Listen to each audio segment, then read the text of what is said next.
So now that we've seen how the lungs work and how we can draw in air in inspiration and then exhale air through expiration in the process of ventilation, now let's look at some of the volumes that we can define within the lungs.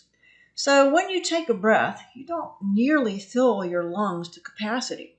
You only take about a 500 milliliter breath of air. And so one complete respiratory cycle, you would breathe in about 500 milliliters of air and breathe out 500 milliliters of air. Now, as you know, when you do hard physical activity, your breathing rate increases as well as the amount of air that you take in. So we have something called the inspiratory reserve volume, and that is the amount of air that your lungs can hold above and beyond what you would take in during a normal breath, during what we call eupnea, which is quiet breathing.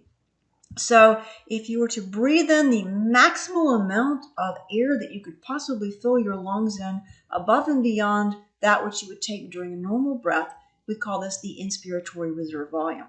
Now, by the same token, if you breathe out the maximal amount of air that you could possibly expel or exhale from your lungs after releasing a normal breath, we call this the expiratory reserve volume.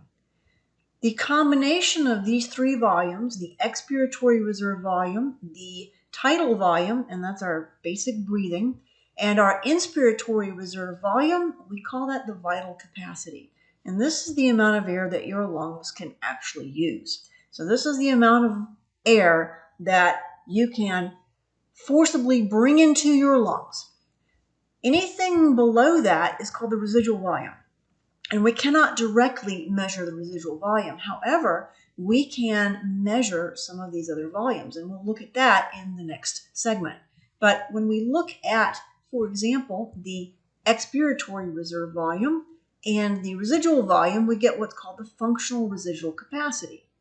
If we look at the combination of the tidal volume with the inspiratory reserve volume, we get the inspiratory capacity. So we get these capacities that we can build on from these lung volumes. And then we could have the total lung capacity, which is all of the air that your lungs could possibly hold, including the residual volume that you could not possibly exhale out of your lungs under any normal conditions. So these are an overview of our volumes and capacities that we find within our lungs.